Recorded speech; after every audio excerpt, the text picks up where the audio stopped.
কাকাতুয়া গজা জেঠিমা বৌদিরা গিয়েছিল পুরী, আর আমি গজা আনতে দিয়েছিলাম, কারণ পুরীর গজা আমাকে খুব ভালো লাগে। আমাদের তো এখন পুরী যাওয়া হয় না, তার জন্য কাকাতুয়া গজা খাবো এবার। চলো। আর তোমরা তো দেখলেই গজা এনেছি আমি, তারপরে এনেছিল মা এখানে ডালপুরি আর ঘুগনি, কারণ দিদি আর আমি খেতে প্রচণ্ড ভালোবাসি।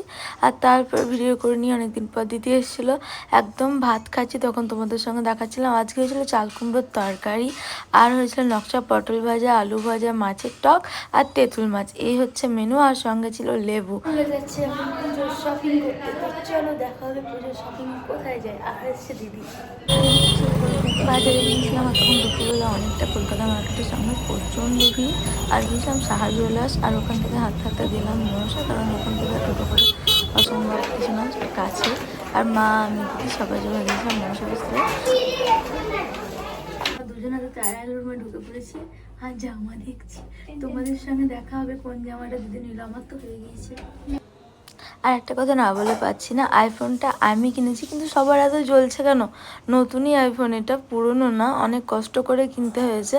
আর তোমরা পারলে তোমরা কেনো না, আমাকে এত নেগেটিভ কমেন্ট করছো কিসের জন্য? তার জন্য আমি আর ভিডিও দিচ্ছি না। হ্যাঁ, আমি কিনতে পেরেছি, আমার মতো একটা কিছু নপুটিতে কিনতে পেরেছে। আর কত কত কি বলছো? আমি নেগেটিভ কমেন্ট ধরি না, হেসে উড়িয়ে দিই। তারপরে এগুলো না সহ্য করা যায় না। হ্যাঁ, আমি কিনেছি, আর ভিডিওটা খুব তাড়াতাড়ি আসবে, কিন্তু আনবক্সিং ভিডিওটা আমি দিতে পারবো না। কারণ হচ্ছে যে আমি যখন ফোনটা কিনি, তখন আমি ভিডিও করে দেওয়ার মতন কেউ ছিল না। আমি বাড়ি এসে তোমাদের সঙ্গে দেখানোর জন্য ভিডিওটা করেছিলাম, সেটাও আসবে, কিন্তু দিতে পারছি না, কারণ তোমাদের এত খারাপ খারাপ কথা। আর এই হাতে দুটো ব্যাগ, প্রচুর জামা কেনা হয়েছে। দিদি একবার হাই করো। তো আমি ওগুলো ধরি না, বাদ দিলাম। তারপরে চলে এসেছিলাম এখানে হচ্ছে ফুচকার কাউন্টারে, আর এখানে ফুচকা খেতে খুব টেস্ট লাগে। আর তারপর দিদি এখানে খেলো পাপড়ি চাট। আর তোমাদের কলকাতা মার্কেটের সামনে প্রচণ্ড ভিড় ছিল, কি বলবো, অনেক ভিড়। এখন তাও যখন ভিডিওটা করছি একটু কম, কারণ অনেকক্ষণ ছিলাম বলে। আর পাপড়ি চাটটা কীভাবে বানানো হলো সেটা তোমরা দেখে নাও।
তারপর আমরা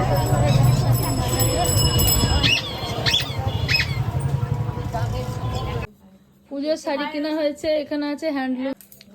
এই হচ্ছে মায়ের শাড়ি, এটা হচ্ছে মায়ের শাড়ি, আর এটা হচ্ছে দিদির শাড়ি। দুজনে একই ডিজাইন, সব এক, শুধু কালার আলাদা। আর এটা হচ্ছে একটা মায়ের শাড়ি, আর মায়েরই বাজার এবার। এই একটা মায়ের শাড়ি, আবার একটা মায়ের শাড়ি, আর এই হচ্ছে দিদির একটা স্টেট প্যানের সেট আছে, ওটা পুজোর সময় দেখা যাবে, বলো 3 পিস। আর এই হচ্ছে আমার একটা গ্রাউন্ড। আর তো দেখে যে জিন্স প্যান্ট তো কেনা হয়েছে, আর সায়া ব্লাউজ এগুলো লাগে, স্টেশনারি, এইসব কিছু কেনা হয়েছে। আর সব কিছু বাজার হয়েছে আমাদের মনসা থেকে। তোমরাও আসতে পারো, মনসাতে একটু ব্লগ করেছি আমরা। এই হচ্ছে মনসার ঠিকানা। চলো, এই হচ্ছে এখানে কসমেটিক, কানের টিপ, এইসব টিপের পাতা, তারপরে দিদির হাইলাইটার, এইসব কিছু কেনা হয়েছে এই দোকানটা থেকে। আজকে পুজোর শপিং কমপ্লিট। আর এই হচ্ছে বাবার জামা প্যান্টের ছিট। এই হচ্ছে পুজোর শপিং।